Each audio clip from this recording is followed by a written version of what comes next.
Welcome to the Commercial Cash Flow Show. I'm your host, Ronny Philip with Kenney Acquisitions.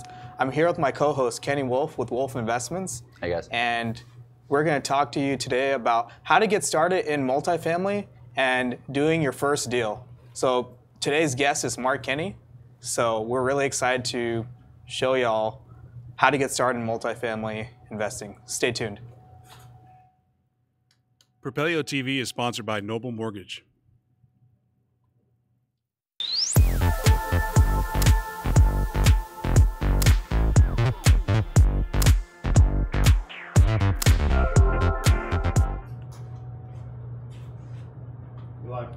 All right, so we're live. So welcome to the first episode of the Commercial Cash Flow Show.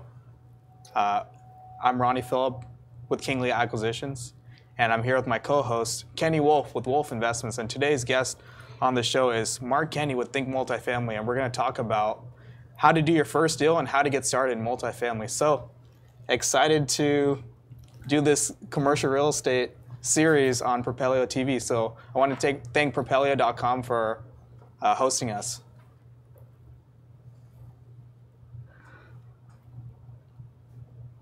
So Mark, how did you get started?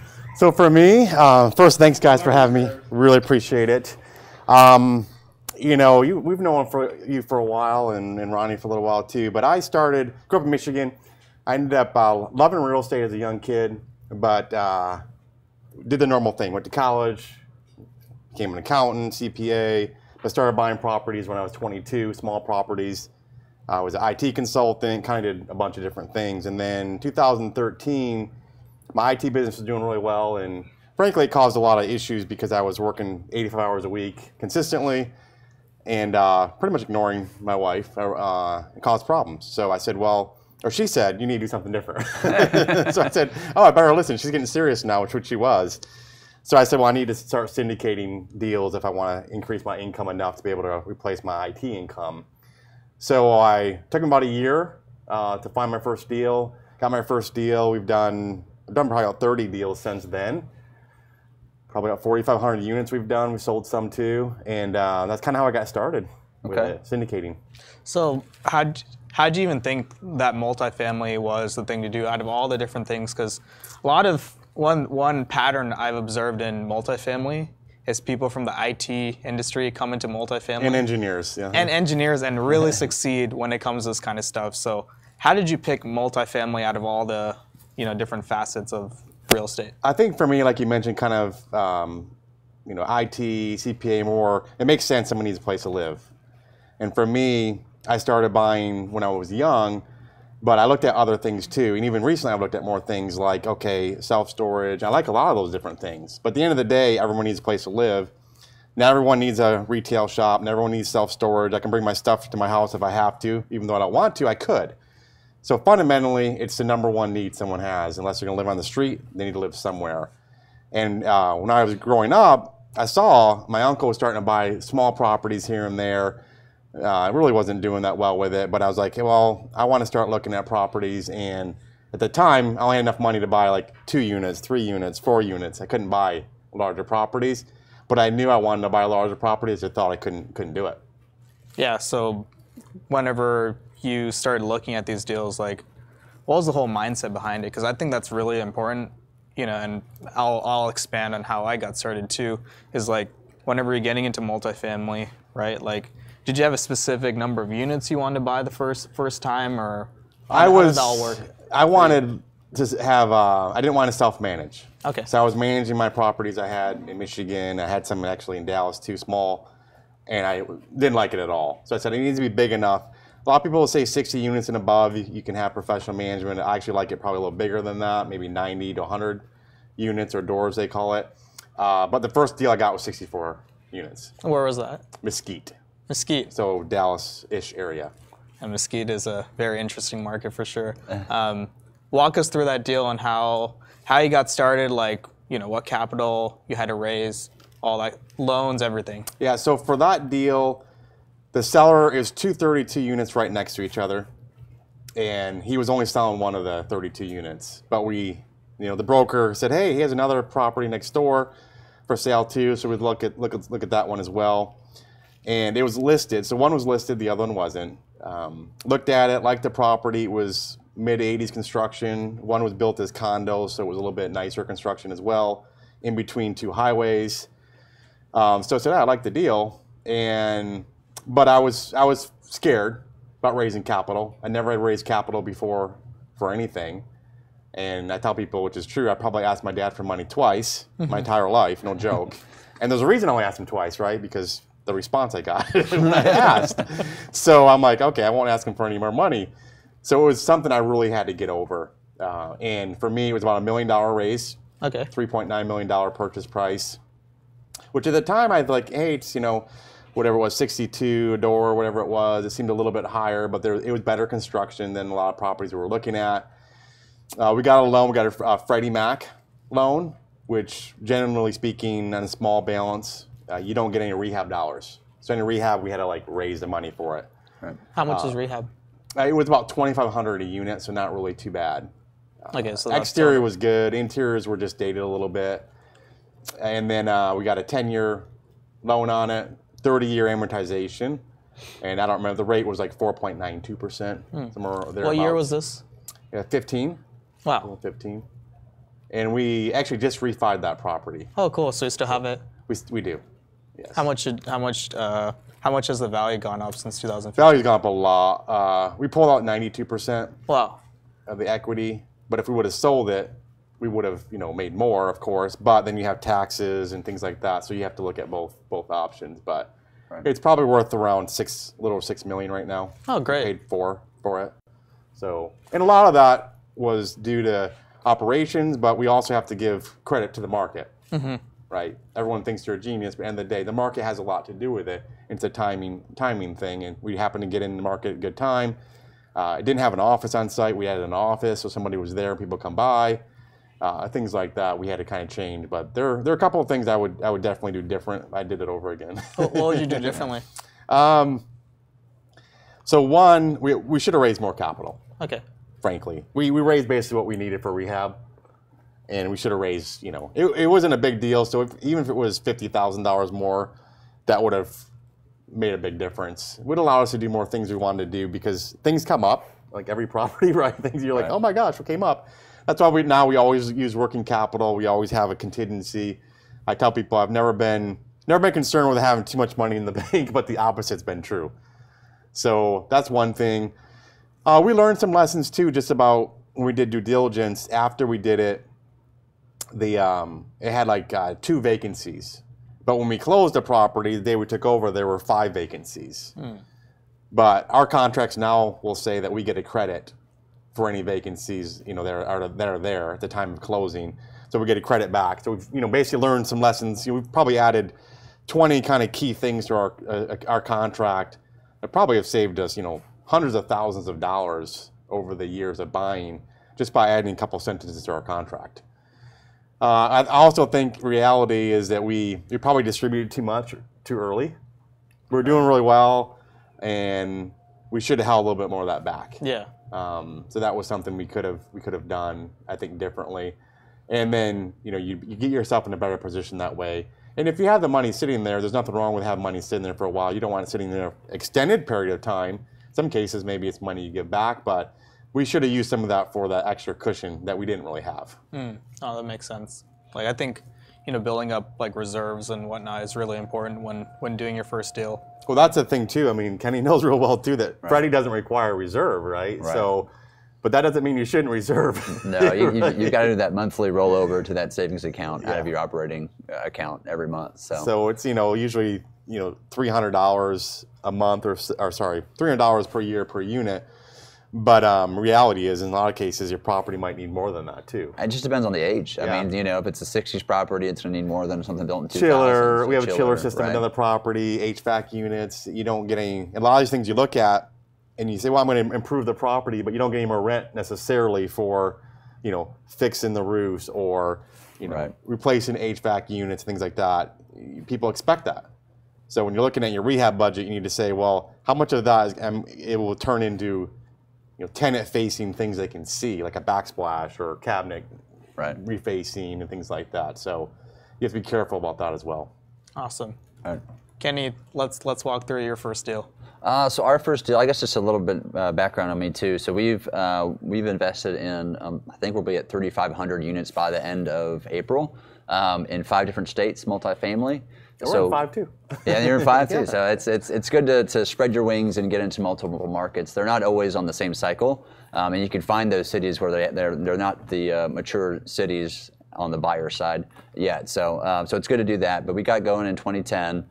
We invested passively twice to learn the ropes. Once on a yield play, which is supposed to be a cash flowing asset, and then once in a value play to learn the ropes on that. Values, that deal, the pizza delivery guy wasn't allowed to go on, or didn't go onto into the building or into the premises because he'd be jumped for his money. So that was that kind of deal. But we invested in both of those to learn the ropes, and then syndicated our first deal at 76 units. So we went from 0 units in in real estate at all to 76. And again, just like Mark said, I mean, our goal was to start with something where we could afford the third-party management to handle all the day-to-day option, stuff. So even though we've owned all these deals, I still don't know how to evict anybody. Me either. I don't own keys. I don't hold keys. I don't know the security codes to our offices, and I don't want to know. Yeah. We've got awesome staff, awesome on-site folks, maintenance and in the offices there on site that handle all those items. So that was our goal, is to start at 76 or above to get that third-party management. Then it kind of really just snowballed. So weren't you looking at single family at one point, or not when you first? Yeah. So actually, so we did one of the 2-day seminars. Like people do. First day that seminar, they talk about single family. And so my wife and I were very excited. We were going to buy 10 single-family homes here in Dallas, and then all that, and then do all that ourselves. And then the second day they talk about multifamily. And multifamily just made way more sense. It's a lot bigger. It's more scalable. There's a lot less hands-on. You can farm that out to other folks. And it was kind of where we wanted to start, is to build a massive portfolio instead of just messing with 10 units single family. So we saw it as a way to kind of just quickly ramp up our real estate holdings. So. Yeah. So the 76 unit deal we still own it. It's in Wiley. We did a supplemental loan. We got a Fannie Mae loan on that deal, non-recourse, our first deal.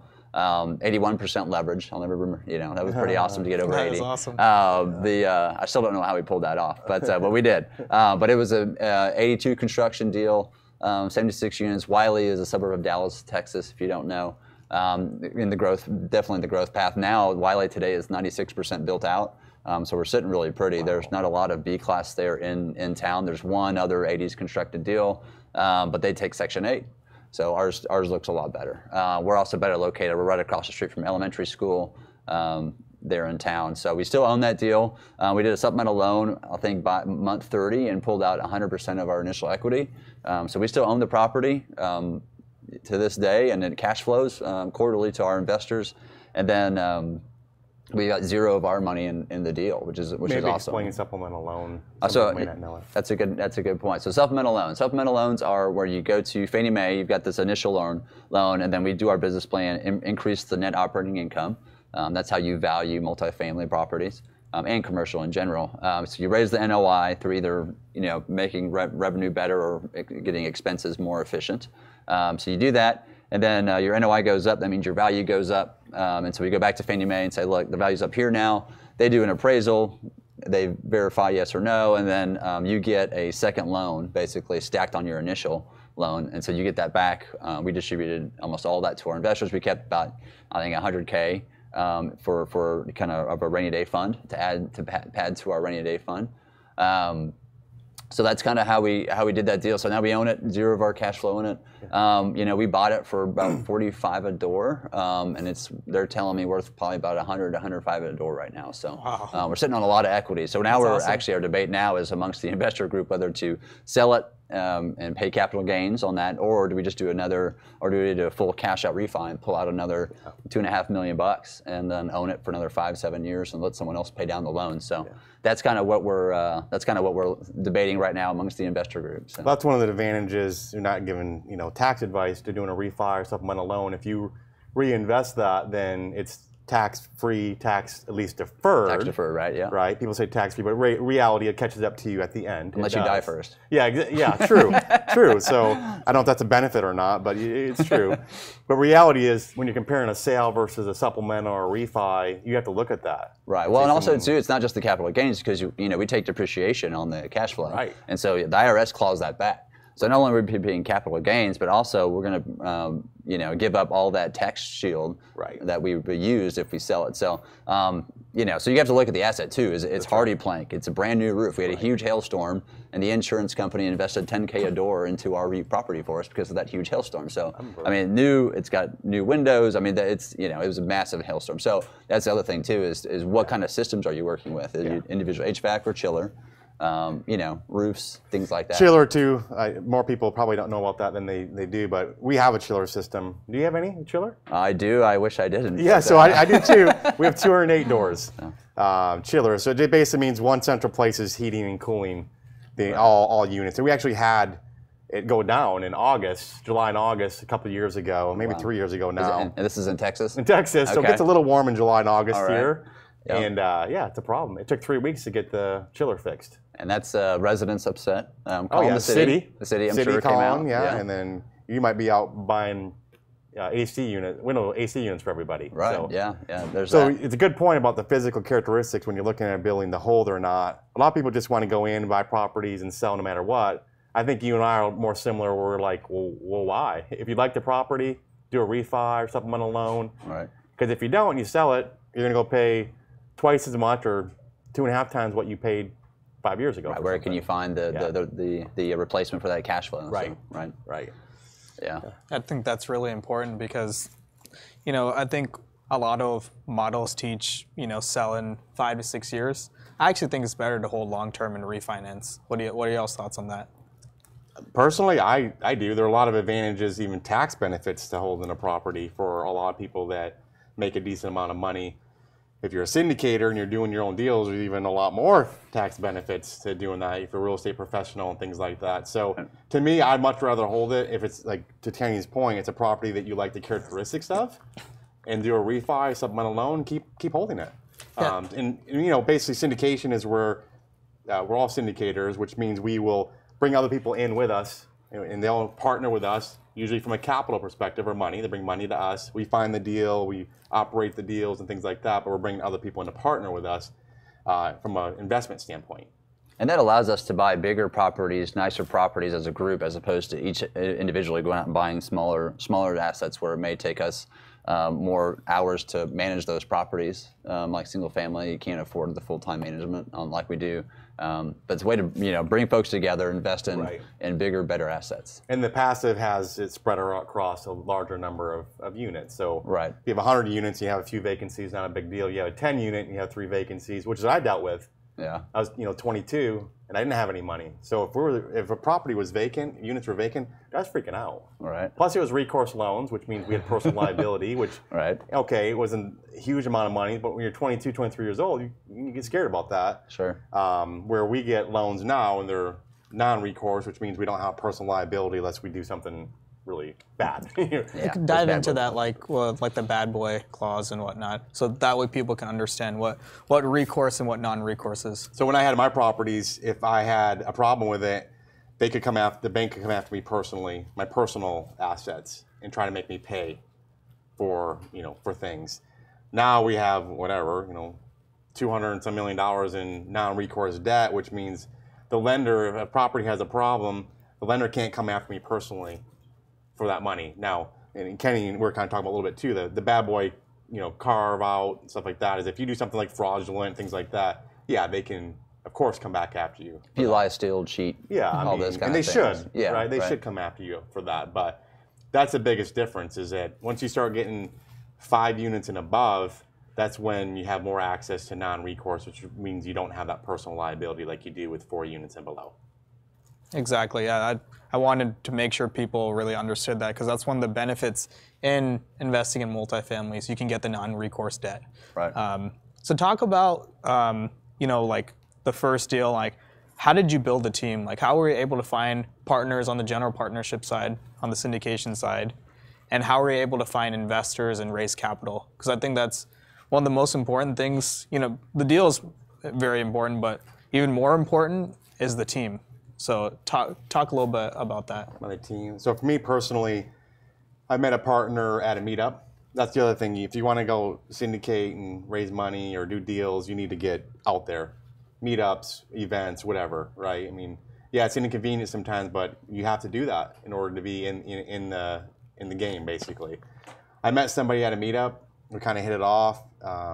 He had more experience than me at the time. He hadn't raised money before either, really. So it kind of fell more on me. I was more analytical. So the partner didn't really raise money, had a little more experience than I did with larger properties. I was more analytical, CPA background, things like that. So it's kind of a good complement. So that's kind of important when you're looking for a partner, is try to find somebody that complements something you don't have. That's the best scenario. And then the rest of the team, there were only a couple management companies I knew in Dallas, or a lot more, of course. But so I had one, and frankly, we went with the one which was the lowest cost provider, and I wouldn't always recommend that either. Frankly, I mean, you get what you pay for. Yeah, it's reality, but you learn. Other ones, I mean, the advantage to building a team is that a lot of the people can be reused. So our attorney, we buy properties in 5 states like Kenney, and we don't get an attorney in that state. Some people do. We use our attorney here. He does all our SEC filings. He does all our investor documents. You can use the same CPA. Things like that can be reused across multiple states. Some of them, like brokers, are more related to the state typically, and things like that. Mortgage brokers selling, for loans, they can be used across everywhere. But we were going to meetups, going to events, just meeting people. At the time, Dallas was not nearly as hot as it is now. It wasn't. It was, cap rates are probably 8.5. I don't even remember. You remember you bought your Wiley property at? It's like an 8.5 on a B class deal. Yeah, so now it's, what year was it's that, 5. Kenney? It's a 5 now. What year was that when you acquired? So we bought that in 2012. Okay. Yeah, it's like a 5 cap now. Yeah, exactly. But we burned through people too, as far as team members. So we had a management company, we got rid of them. So once you're in a market, like Kenney and I are both in different markets, for a period of time, you kind of learn who the good people are, who the maybe not so good people are. Takes you a while to get there, but then once you do it, you kind of have a well-oiled machine, if you want to say, the same people being reused over and over again. But for us, it was just getting out there at events and meetups, meeting people. Yeah, you've got to network in this business. If you don't network, you're not going to grow and not going to be able to do these bigger transactions. So you've got to do that. So our first team was, I was coming from oil and gas. I was a CFO at 28, oil and gas startup over in Shreveport, Louisiana, but came into multifamily. I knew I didn't know anything about operations, and again, I still don't know how to evict anybody. So I found a management company that did well at B-class properties here in DFW. Used them. They did a great job on that property. That was a big key because I knew that she had another 4,000 units that she was managing here in DFW, B-class deals, and so I know she knew more than I did. So building your team, you want to find people a lot smarter than you that know that's going to really shorten your learning curve. So that really helped to have that professional management. I mean, that shaved off probably years of mistakes, having to go through those myself, right? And those could be costly. So we did that. We found a SEC attorney out of Southern California. We still use him today, Gene Trowbridge. And then we always use, like whatever state we're in, we find a local attorney that knows the state laws for all the transactional documents, like the contracts and stuff. Because when we first bought our first property in Colorado, I had no idea we needed to ask for the water rights at a property. Oh, yeah. That's not a tech thing you do in Texas, right? So that's why I'd like to use those local attorneys for the contracts and the transactional items, the surveys, all those things, because they know those small tweaks in the state by state laws on that. And definitely in Louisiana, we're about to buy a property in Louisiana, and so you got to have a Louisiana attorney. It's all backwards over there. So you got to have that local information there, local attorney to kind of get you through all the, make sure you don't misstep there.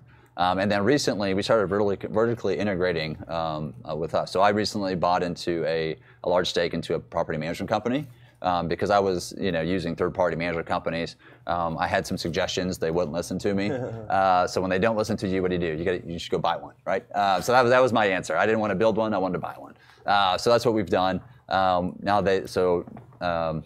we use our basically in-house management for all of our Texas and Oklahoma properties now. So that's been pretty good, is to vertically integrate. That's helped speed things up and get better quality, I feel like, so far. I agree, because whenever you're acquiring a large amount of doors in a certain sub-market, I think it'll make sense, like after 1,000 doors, I think, to start your own management company, if that's something you want to pursue. Yeah. I don't know about starting one. So to me, that's why I bought into one, because starting one, that's an 80-hour week job, right? So I just decided, you know what, to not have to do that. Just buy into an established one that you like and can work with. Or what I meant by that is partner with someone who already has the property management experience, and either buy into one or start one together, something like that. Because one thing about multifamily I've learned is, like, you have to leverage other people's skill sets to get things done. Right. So. One point you brought up, I wanted to hit on too, about you stressing the Class B expertise, right? People probably may not have picked up on that. So B is going to be more of a mid-'80s construction. I mean, there's different rules around it. A is going to be that, nice white collar, newer, right, 10 years old, and then C and D are going to be older ones. There's nothing wrong with C's or anything like that, but you were stressing about, you found someone that was familiar and already managed a lot of B assets. So there is quite a big difference between managing a B asset and a C asset, from just the way the management company operates and the way they think. So that's something to consider. Just because you use somebody and they've been successful on a 1965 property you own, you buy 1985 or 1990, that doesn't necessarily mean they're going to be successful there. So the ABC is going to be, it's going to be demographics, it's going to be age of the building, and then kind of just the clientele. So you can have an older building, 1960, downtown Dallas, in a Class A neighborhood. The building's still older, right? Right. But it's in a Class A neighborhood where there's new high rises and things like that. And then amenities too will kind of come into play. If you build a brand new building that doesn't have a pool, doesn't have fitness, you could argue. Some people say, well, it's not an A then because it doesn't have any amenities. So there you see different rules out there, but end of the day, it's usually age driven and then demographics. Well, and I've seen it too. So we acquired a deal built in the mid '60s, but that owner had a class. They're typically a management company that does A class in there, and they were failing miserably. I mean, their collections were horrible. Oh, the reverse. I mean, it was absolutely so you've got to have. I agree. You've got to find that management company that's going to focus in that does well. If you're going to buy a B asset, find one that does well at B's or C's. But you got to have them. Because the A isn't management company isn't typically having to hound their tenants as much for as rent somebody collection, in C. right? It's for something else. Exactly right. Yeah. So yeah. Awesome. So we're gonna take a break. Please leave us questions and comments below. We'd love to answer them live on the feed. Anything about multifamily investing. So we're taking a break right now. So. Propelio.com. What does Propelio offer? Lead generating websites, access to true MLS comps, off-market lead lists, and deal alerts. Get them all today at Propelio.com.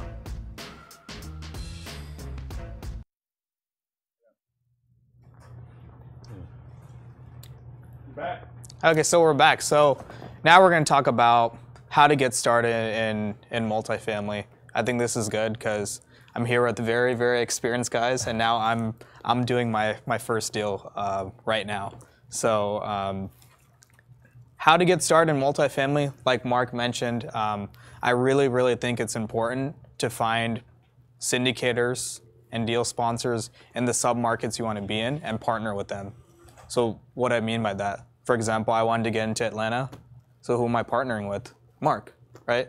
So I think that's really, really important for, to break into a market. So things I've done the past, couple years is going to meetups, going to events, like Mark's event. His event honestly changed my life, like last year. Like I literally met everyone I'm doing the 212 unit deal at that event. Yeah, that's cool. And then also I met a mentor, James Kandasamy. He really pretty much held my hand throughout 2018 and really helping me analyze deals and what markets to be in and whatnot. So you have to find the right mentors, right? Whether that's a program, whether that is someone in that specific sub-market. I think that's even better. If you can find both, that'll really, really help you. And then also identifying like what can you bring to the table as far as skill set. So for me, I have a huge presence online, so that's one thing. And I help with capital raising. That's one of the many responsibilities I have on our 212 unit deal in Atlanta, right? So I think that's really key there's so many different ways to get into your first deal, right? And y'all can chime in here. First could be raising capital, could be finding the deal. You can be a guarantor, key principal. Dive into what that means. So analyzing deals is another one. Yep. The other one, essentially, if you have cash, let's just be frank, right? If you have cash, like a decent amount of cash, and I mean decent, it's going to be, $500,000, or you can get $500,000. That's valuable to people, just is. A lot of people don't have that. Some of the things you brought up, you don't have to have any cash to get good at analyzing deals or to find deals, things like that.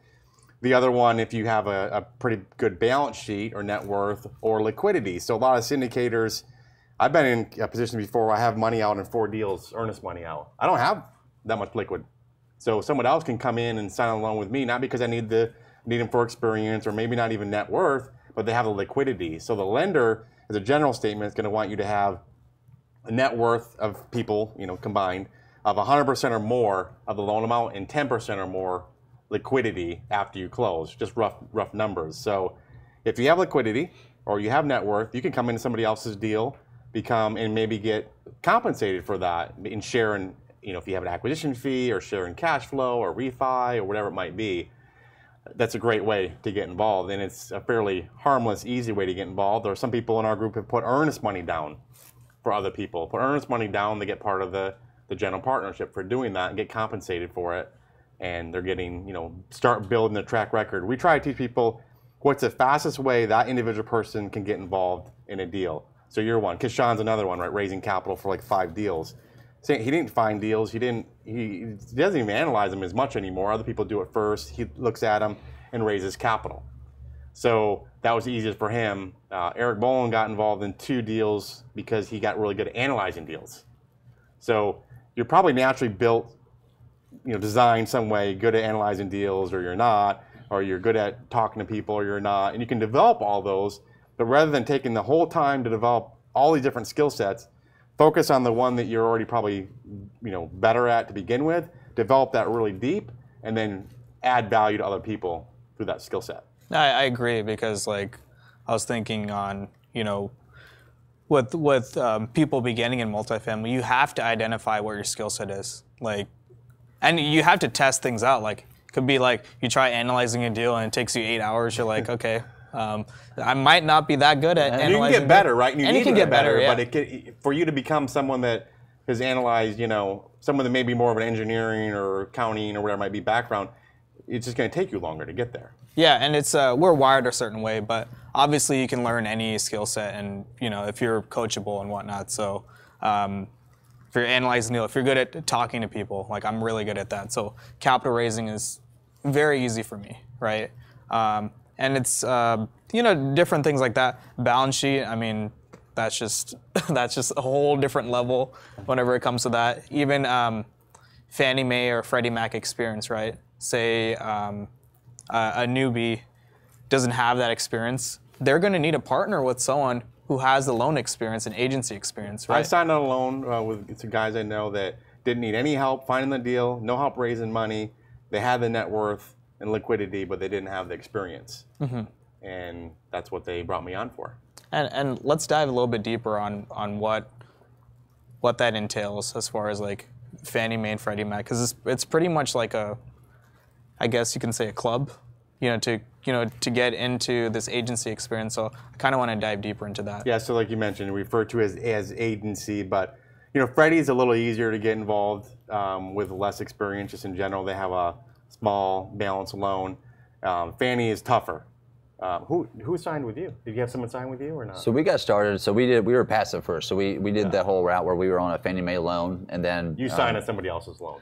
Well, actually, I didn't. I was just a passive, and they counted that as my experience. Wow, and so our first deal, that's how I got a Fannie Mae loan, 81% leverage first deal, because I had that Fannie Mae experience by being a passive. So, I mean, I think and so I'm gonna back up real quick too. So there's a few ways to get involved in multifamily. One is a passive.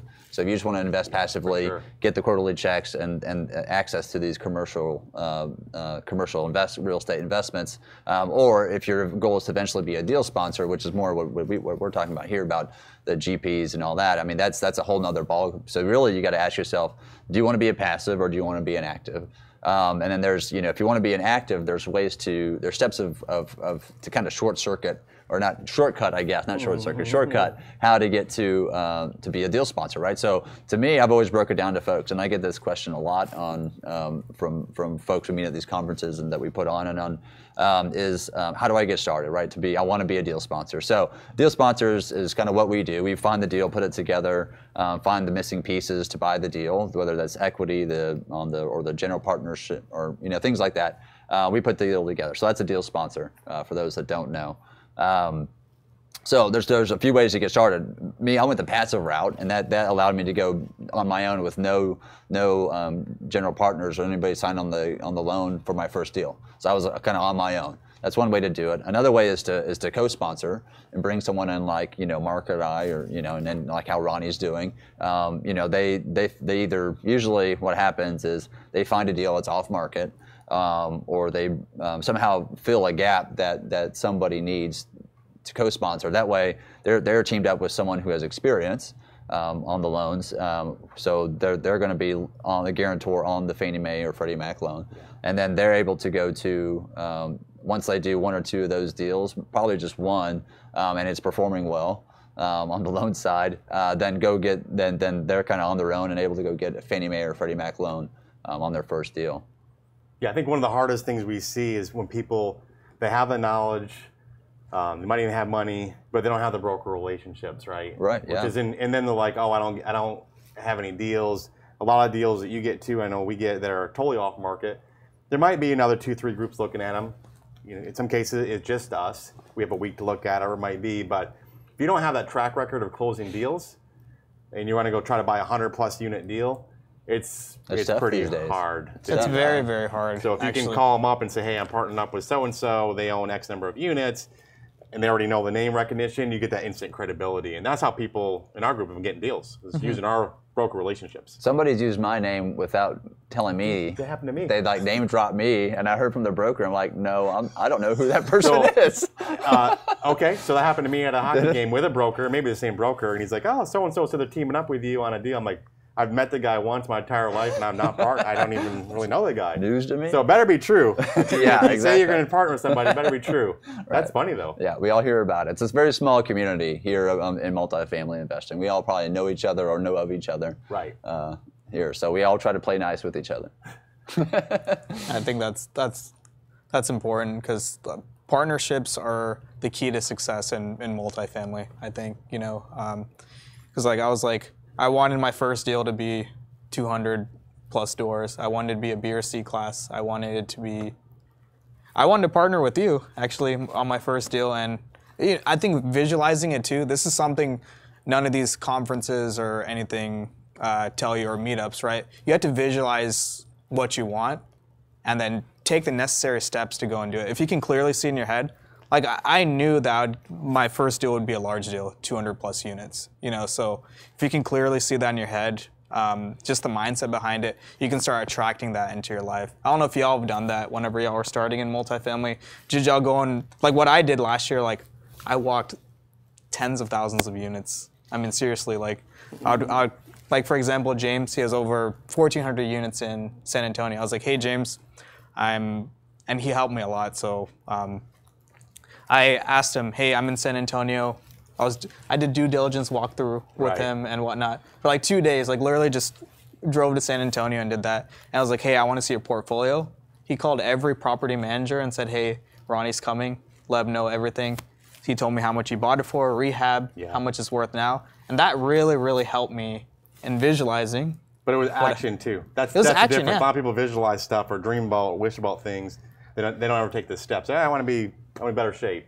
Buy a gym membership and never go. Exactly. Probably not going to work, right? You have to go there and actually do something. Yeah, well, when you get boots on the ground, so one of my suggestions is if y'all want to get started in multifamily, find deal sponsors in the area you want to, be in and acquire properties and walk their deals, and secret shop the deals around the area.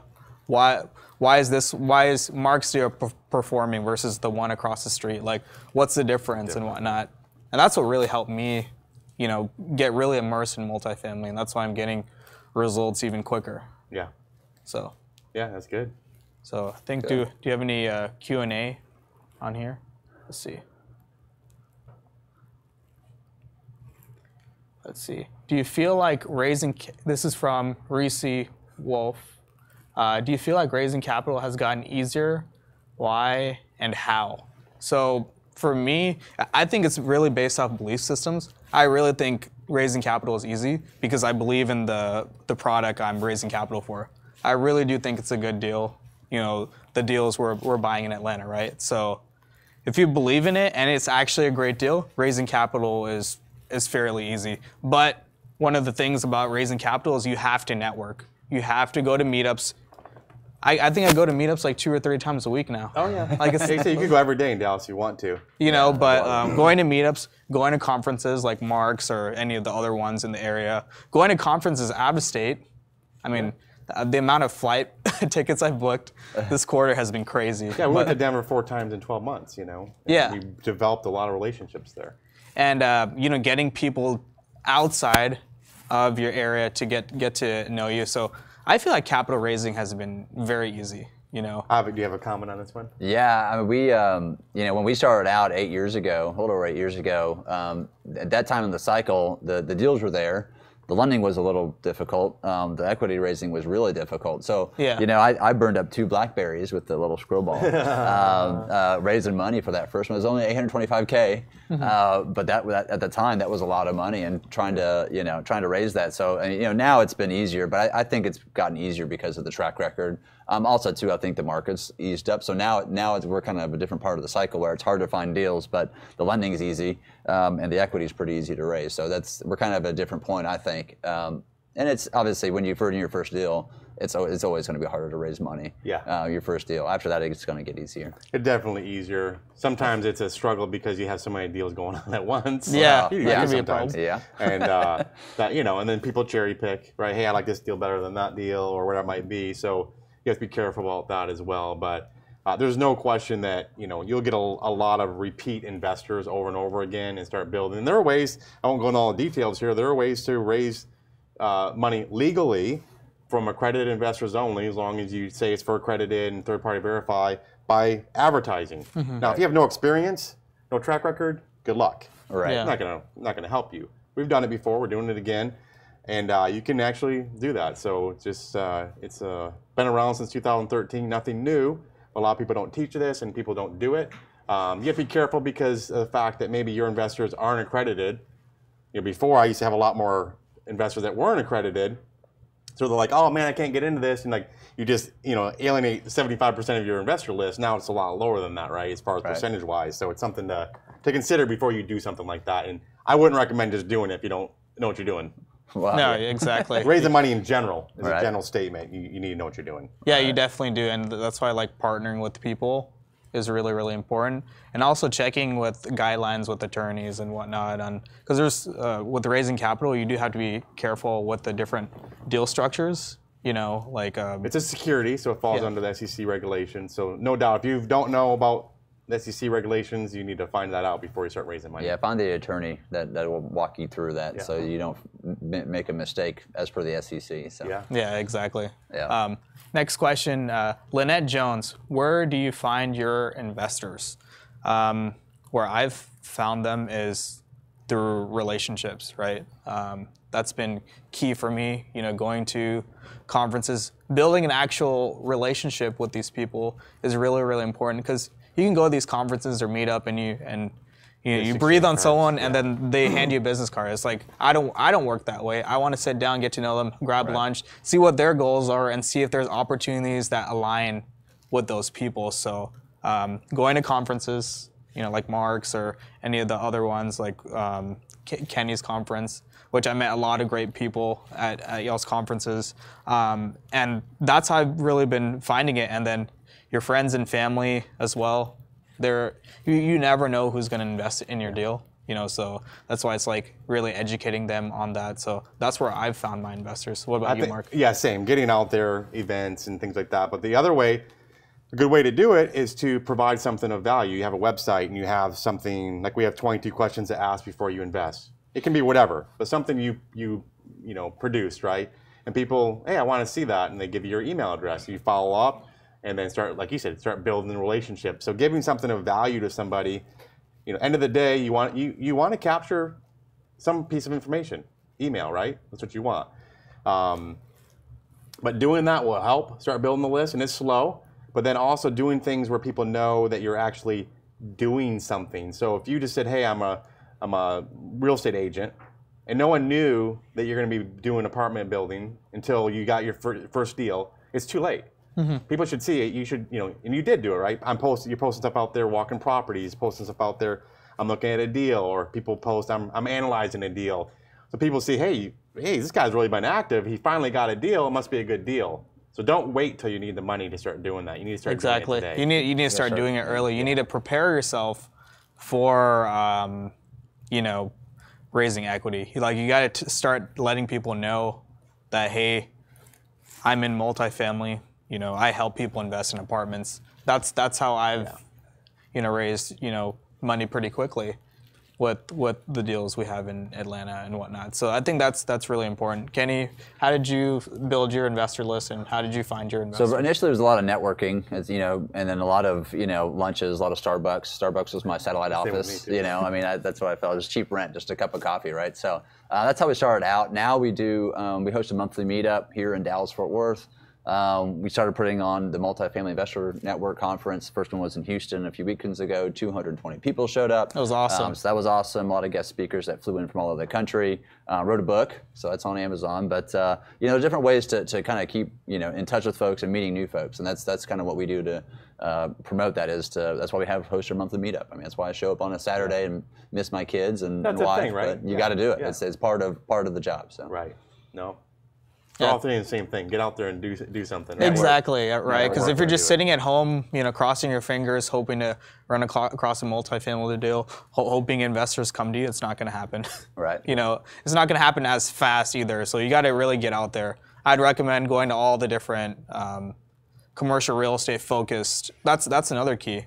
Don't go to the single family stuff. What I've learned is going to the more commercial real estate focused ones, the Fire Summit or the Multifamily Investor Network Conference, because the audience is already warmed up. They paid for that, right? Multifamily, right? They're already focused on that. They're already focused on that, and I think paid events are actually better too, because if you're paying $500 a ticket, people are serious. Half people. It's not like a free thing, Yeah.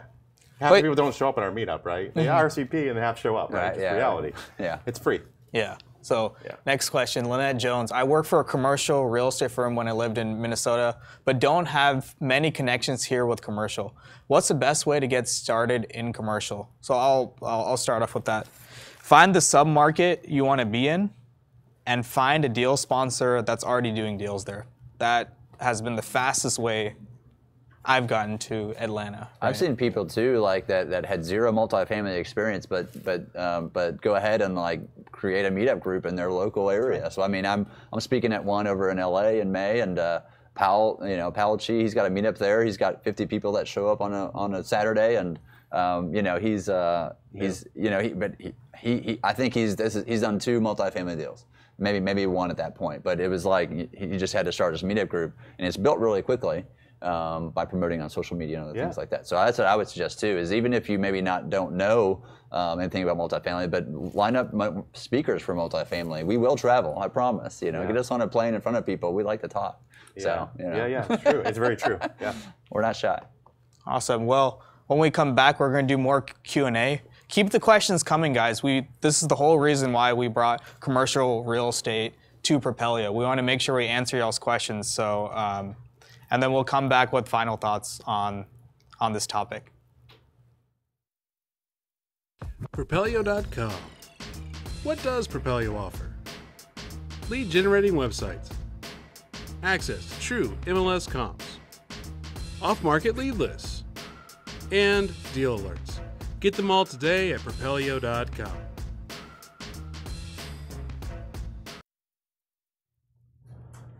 All right, we're back. So we're gonna dive into more Q&A. Hey, if y'all watching this and y'all really enjoyed this video, please share it. We want as many shares and comments and engagement as possible, so that way we can continue. So Jeremiah asked, do y'all use ACH payment for the rent or collect checks? In Dallas, our management company has it all online, which has been more recent. And I thought maybe some markets maybe that wouldn't work as well, but it's been fine. One of the properties, I know they put a little kiosk thing. People can come in to sign up and do it that way if they don't have a computer, or it might be. So I would much rather have it all online if we can. Awesome. Right, same here. I mean, we actually have the check scanner still in each office in case someone writes us a check, but we are trying to promote folks to more and more pay online.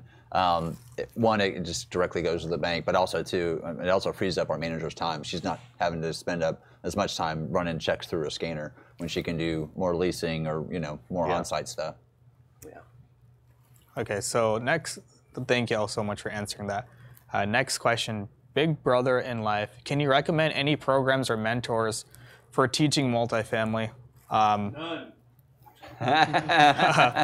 So, I mean, there's a lot of different programs out there. I'd recommend going to all the different events and seeing what fits best for you. There's a lot of different programs offered, but one thing I would tell you is find someone that's aligned with you, core value-wise, and on the same mission as you. So that's why I partner with Mark. If I can recommend any programs or mentors, it would be Mark, right? And it depends what's important to you, right? Exactly. If you want, like I do all the mentoring right now in our group, and every other group doesn't do that, right? The guy sits there and they have coaches, which if you're okay with that. We don't have a lot of rules and things like that. We help guide, instruct, but we don't dictate a lot of things. So it depends really what you're looking for. We've been mentoring for a little over a year. We did 180 million last year with basically new people. But there are pros and cons to a lot of the groups out there. You have to decide what's important to you, and then don't compromise. If you want the guy teaching you that's actually the mentor, then that's an important thing. If you want to have your own flexibility how to structure deals, a lot of the groups don't like you structure deals how you want to do it, reality. That's very, very important. You got to look at, and that's why I recommend going to all the different conferences and finding out what fits best for you. There's a reason why there's multiple ones out there. So you just have to really see what fits best for you and what's the most open, and what, as far as restrictions and stuff, you really got to check that out. And then talk to people in the programs that you want to get into and have them give you honest feedback. Sit down with the guys, running the programs and stuff. So that question, that's what I'd recommend. What about you, Kenny? Yeah, I mean, I think it's important to have a mentor. I mean, I did. I'm an alumni from 2 different mentors here in Dallas. Yeah. So I've been through both those 2 programs. But at some point, it's just time to fly the coop. You've got to get out because again, they dictate. They said there's some of their rules on what you can and can't do is going to really inhibit your growth as a person and a business. So you've got to be able to fly the coop, but. I mean, on the flip side, you're messing with real estate that has an extra zero at least behind it, and you've got other people's money on the line too. So I mean, your first deal, it has to work. There's no other option. Be a slam dunk. So you've got to have someone who can coach you and kind of steer you away from pitfalls that you may fall into if you just did this on your own. Yeah, and that's one of the reasons we started. It was to not dictate rules and things like that. So it's worked out for us, and that's the way we like doing it, and we'll continue to do it that way. Yeah, and also like I'll repeat it again, but this is very, very important. Find a mentor that has properties in the sub-market. That's very, very important. Because I wanted to get in Atlanta. I was like, the only person that could help me accelerate my growth to getting into the Atlanta market was Mark. You know what I mean? You have what, 1,700? Yeah, somewhere over there. We'll be at close to 2,000 in Atlanta. So I mean, if you can find someone dominant in that space, that's key. So they've worked through a lot of the kinks. Exactly, and so whenever you're going in, it's harder at first, but you work through those kinks. Right. And then that can really collapse time, you know, because if you want to get into a market, like if you have someone already there that's already been through a couple deals already went through the management company, the construction, all that kind of stuff, it just makes it so much easier. So awesome. Kara said, yes, tap into your skills and collaborate. That's very key. That's really, really important. Reese asked, when are your next events or meetups? So Mark, talk about when your next meetup is and when your next event, because it's at the end of the month, right? And next event's in the Dallas area. It's March 30th and 31st. It's called the Fire Summit. Meetups, if you go look to meet up and look under Think Multifamily, we have several different meetups, not just in the Dallas area, but actually in other states as well. So depending where you live, you'll kind of see the different ones we have and when they're scheduled. Yeah, and we'll make sure to post the links in the comments. Kenny? Right, same here. So our meetup here in Dallas is called the MINNT, the Multifamily Investor Network of North Texas. So MINT. We were trying to get to that Tacos. to that time. Yeah. So we actually meet at the Chewy's in Addison. So anyways, I think March 23rd is the next one, but we do a monthly, have guest speakers come in, just focus on multifamily. And then, like I said, we just got done with our first Multifamily Investor Network Conference. There's nothing to buy, it's just networking and education, that's it. So we did that in Houston. June 22nd, we're gonna have our one in LA. We're going to do another one in Seattle and Boston this year as well. So those dates are to be determined, but they're coming on. And what I recommend is try to go to, even if it's the same event every quarter, especially the traveling ones, there is not another chance that all the same people are going to be in the same room. Right. Oh, so yeah, that's great. Especially if you're trying to get started in multifamily, you need to pay the price to go into these events and whatnot. People need to see you repeatedly before they start exactly. thinking you're legit. So like I said, we went to Denver 4 times in a year. We got a lot of traffic there because people saw us some people saw us 4 times in a year, different events. So you need to do that. Yeah, you have to keep showing up because then they'll see, oh, Ronny and Mark and Kenney aren't messing around. They come to all the different ones, right? So I think that's really, really important because that's what I've been doing. Like every meetup, people always see me, right? Even doing different things, getting yourself out there is really important. So, question for Mark, big brother in life, Mark, how important is cap rates in determining your decision on a deal? Probably a longer discussion. I look at cap rates different than some people. When people say I'm buying a property at a certain cap rate, 99% of the time, they're not even figuring the cap rate correctly because they're looking at what's happened in the past, not what's going to happen in the future when you take over. So if Kenny's owned a property for 20 years, chances are my property taxes are going to go up quite a bit when I buy it from Kenney. Right. And if he's self-managing for $700 a unit for a payroll, I'm probably going to be at $1,200, whatever it may be, depending on the market. So you have to take those into consideration when you're figuring out cap rates. Cap rate only determines on a property you already own if you're going to do a refi, supplemental, or sell. Other than that, it doesn't impact cash flow. So people say, what are you going to do if cap rates go up? Well, hold the property if it's cash flowing. Why would you sell? It's definitely important to look at, but you want to look at the cap rate for the submarket, not just the property itself. So people, like I said, people say I'm buying at a certain cap rate. Well, what's the submarket cap rate? Because you could be paying either overpaying or maybe not, underpaying, which is better. But you need to understand the cap rate in that submarket itself, not just the property.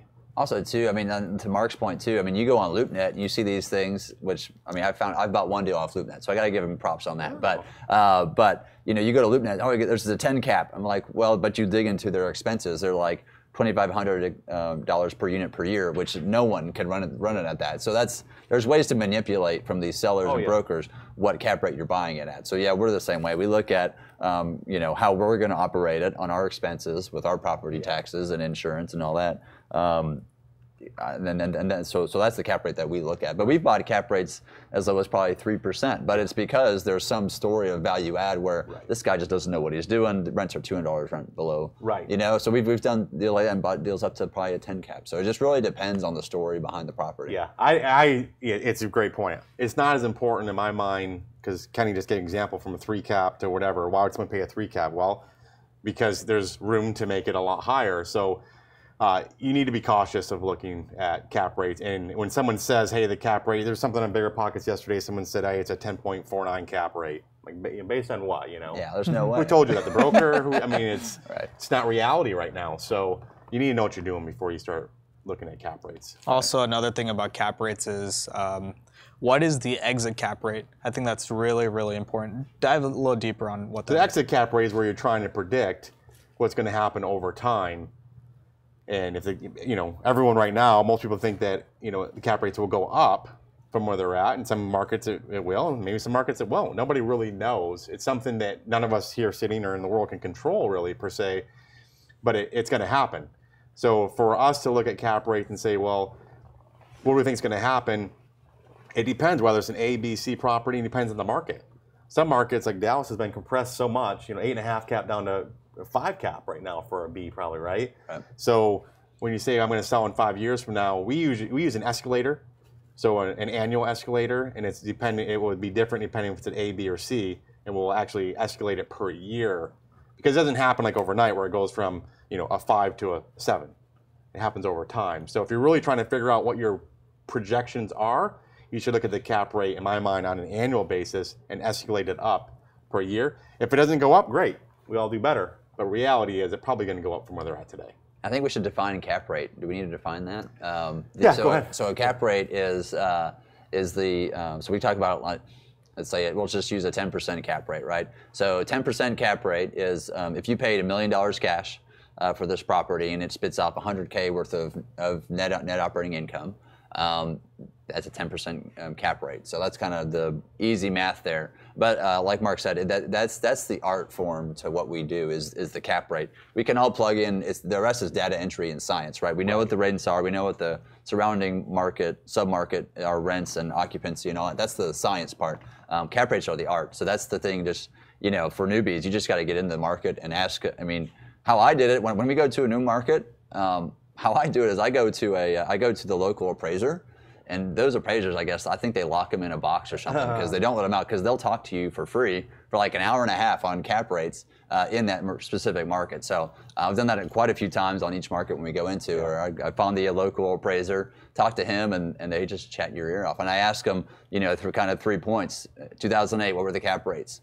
What are cap rates today? And where do you think cap rates are going in 2 years? And then you can kind of get a feel for, a B class in this city is maybe on average, maybe long-term average is 7, when maybe today it's a 6. But you kind of have to play around with that. Yeah. So lower cap rate you're buying at, the higher you pay, essentially. And it's going to vary depending on city and state. And California is going to be a lot lower than Michigan cap rate. And also whether it's an A, B, C asset we talked about previously, that will also depend. The gap is a lot smaller now, so it change over time. Right. Yeah, I agree. And thanks so much for expanding on cap rate, Kenney. I think that's really important for people to understand on our first show. Rich asked, why would you let someone use their name on a deal when they could lose everything they built if you fail? You aren't even giving the sponsor much of that deal. Rich, if you could clarify that in the comments, that would be great on the second point. But Mark, dive into that. Why would you let somebody use your name on a deal? So sponsoring with somebody? Well, it depends if you have control or not. I did it on a loan. I signed a loan. Most of the other deals, if I sponsor somebody, I want control over the deal. So there are two aspects. Your equity, how much you own of the deal, and then there's a management responsibility. You could own 1% of the deal and have 99% of the voting or 100% of the voting. So you have to distinguish those two. So, but back to the point that you don't want to just give anybody your ability. Hey, use my name. We only partner with people as far as partnering people that are in our one-on-one coaching. We don't partner with people outside our group right now. That's because we know them and we know we're teaching them and things like that. So you do have to be cautious of that without a doubt. So I wouldn't just like give someone my name Kenney brought up an example where someone said they're using him, and same with me, and it's not even true. So be cautious. Well, and also too, so like when you're going to sign on a loan, on a non-recourse loan, make sure it's non-recourse. So that's one piece to it all. You sign on a non-recourse loan. It goes recourse if you've got those 5 or 6 bad boy carve-outs that are in there, right? So if someone lies, steals, cheats. So again, you've got to know the person. And if you don't, get to know them before you sign on the loan. Right. If they're the one that's in charge of the whole ship, right? So, but the reason why you would do that is because you get your Fannie Mae card. That's what we all kind of call it. There's no physical card. I've been asked that, but there's no physical card. But you get you're in the country club, right? So at that point, once you're in, then you can go get Fannie Mae, Freddie Mac loans a lot easier on your first deal. So that's why people do it. That's right. That's right. Awesome. Thanks so much for expanding. Jeremiah asked, do y'all use 506B, 506C, or Reg D for raising capital? Explain what they are first. So Reg D is SEC regulation, right? Mm-hmm. You have 2. I mean, you actually have more than 2, but the one referring to 506C means I can generally advertise my deal, social media, billboard on 75, whatever I want to do, but I can only take in accredited investors. I'll explain what they are. And I have to third-party verify that they're accredited. Right. So accredited means that they have $1 million or more net worth, excluding their personal residence. Or if they're single, they made $200,000 the last 2 years and reasonably think they're going to continue to do it. And if they're married, it's $300,000 or more. So that's 506C. The advantage is you can advertise wherever you want and get investors. You don't have to. And then the other one, 506B, is you can take accredited, of course, but you can take up to 35 non-accredited, which means that you don't meet that financial threshold. And you have to have a pre-existing relationship with them, and they have to be a substantive pre-relationship, and then also they have to be sophisticated. Sophisticated, basically. And there's no real, the SEC doesn't say, here are the 10 things they need. They just see pre-existing, sophisticated, understand the risk involved in the deal. I mean, that's what they lay out. So you fill out a questionnaire, and if I fill out a questionnaire, Kenny's sponsor, he looks at it and says, well, is Mark, does he understand the risks? In my mind, is he sophisticated? Stuff like that. So those are the 2 differences. And there are pros and cons, but we've done both. Yeah, we've done C and B. Like right now, we've got a deal I can talk about on right now. So it's a C. So we're buying a deal in Shreveport, Louisiana, 400 units. So I can do that. We've got and then we've done Bs for a lot of the other ones as well. So yeah. And what about the last one, the Reg?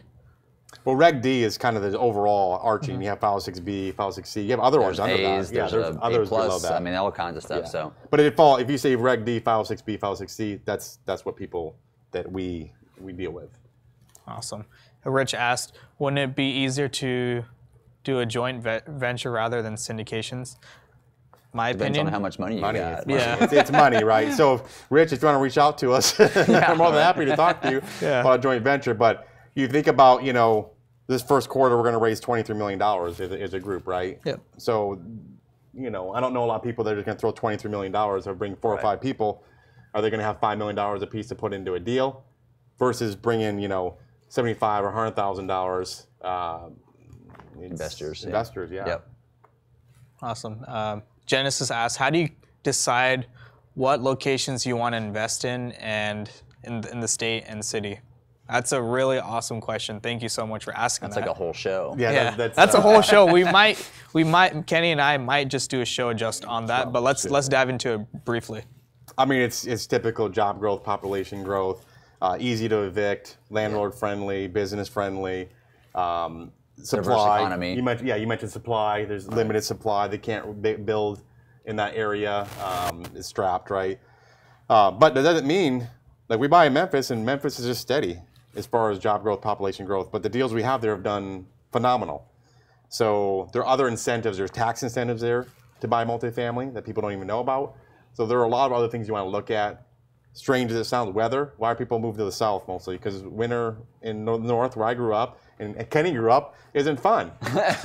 So But those are some things. But you could, like you said, you could do a whole show on that topic. Right. Yeah. I mean, so we and we just bought a deal up in Cleveland, Ohio this week. So, but it's a mid-rise kind of. There's different deal factors to it. But I mean, you look at different cities where there's also. I mean, we look at all those as well. But on top of that, we like to fish where people aren't fishing yet. And I say yet. So I think we're buying a lot in El Paso, but there's natural barriers to entry there. Yes. In Cleveland, Ohio, people think it's gross, and the lake still catches on fire, right?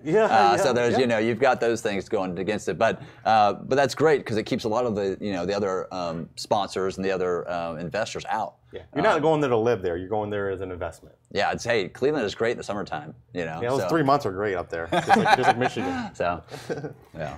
Awesome. Kevin's asking, I would like to help syndicate. What skill set does a sponsor look for from his syndicating team?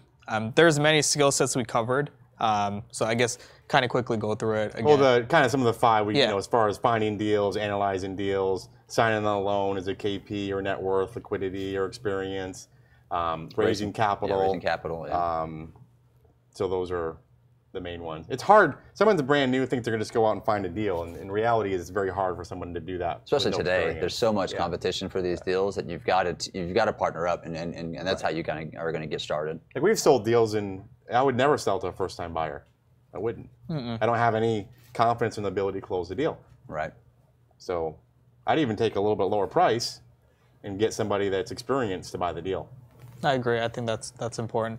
Big Brother InLife asks, can you wholesale multifamily? And if so, how is it different than single family properties? We don't see a lot of wholesaling in multifamily. Maybe in the 20 unit range and below, but I mean, for what we do, it's all brokers and or buying it directly from, right now we're buying a deal that's direct from a seller. There's no broker involved. I mean, or off market through brokers is usually how you do it. I mean, we're playing in the major league, right? People do it. So about 18 months ago, there must have been a whole slew of people that got released from someone's program because we kept getting called from wholesaling, $100 million deals, 80, 20 million. And just my personal experience, it's not to knock them, but they have been a complete waste of my time, frankly, because they don't have the deal. Right. They don't know what cap rate is. They don't understand how to value a deal in general. I'm not saying none of them do. So for me, I will not deal with a wholesaler that's wholesaling a multifamily. Personally. Yeah, I wouldn't either because I've had a lot of ones from get in my inbox and stuff, and I'm like, for someone to even be able to contact a seller and for them to agree to wholesale the property, just think about that, right? Like if a wholesaler wanted to wholesale your building, you probably wouldn't let them do that, right? No. There's a whole different. We have a lot of investors on the deal. It's a group decision, right? So with wholesaling, I'd be very, very careful. If someone sends you a deal in multifamily, be very, very careful with that. I mean, someone sends you a deal, period, ask them if they have the listing. Exactly. Right. Yeah, exactly. That's the key. If they say, no, my friend, partner, blah, blah, well, I'm not saying that 1 in a million couldn't work out. I don't deal with them. They don't have the connection with the seller. Yeah, so if you are looking to find deals, I recommend talking with the brokers and, partnering with people and whatnot. So any final thoughts, guys? Well, it's been great, guys. I mean, this has been awesome. I really thank you guys for coming. And I think Ronny, I'm looking forward to being host for future shows. And thank you all for watching too. This has been great. Yeah. I think it's the action, right? That's the biggest thing. Get out there, take action, and it's okay if you say, "Well, I don't want to do those things." Okay, then you're going to struggle. But getting out there, taking action, going to events, introducing yourselves, and finding a skill set that you're good at. And making that valuable to other people will be the easiest way to get in a syndication if you want to. Yeah. Awesome. And I guess we'll kind of redo our introductions towards the end so that way people can reach out to us. So I'm Ronny Philip with Kingly Acquisitions. Send me a friend request on Facebook, direct message me, or you can email me at ronny@kingleyacquisitions.com. I'd love to talk multifamily with you and how I can help you and with multifamily. Have these conversations all the time. Mark, how can they reach a hold of you? Mark Kenney, Think Multifamily. My email is mark, M-A-R-K, @thinkmultifamily.com. Awesome. And then for us, I'm Wolfe. I'm the president of Wolfe Investments, so it's Wolfe with an E-investments.com. Find us there. We've got our emails and phone numbers all there for the office. So. And I also want to thank Propelio for allowing us to be here on this platform. If y'all haven't checked out Propelio.com, make sure y'all check it out. One of the best real estate investing softwares. So I really, really appreciate it. Please be sure to like the Facebook page for Propelio, and send us friend requests as well, so that way we can help answer. Subscribe to the YouTube channel that you're watching on, and keep the comments flowing, guys. We'll keep continuing to answer any questions or comments. That's what we're here for. So thanks so much for watching this episode of the Commercial Cash Flow Show. We appreciate everything y'all have done. If y'all found this video valuable, please share it with your friends, and tune in next week. Take care. Thanks. Thanks, guys. Thank you for watching Propelio TV. This is sponsored by Noble Mortgage. If you're looking for hard money loans, check out Noble Mortgage. Hey everybody, I'm Ryan with Propelio. If you like what you saw, please subscribe. Turn on those notifications and stick around for more. We have tons of content like this all over our channel. So if you want to learn more about real estate investing, stick around, watch Propelio TV, and we'll see you later.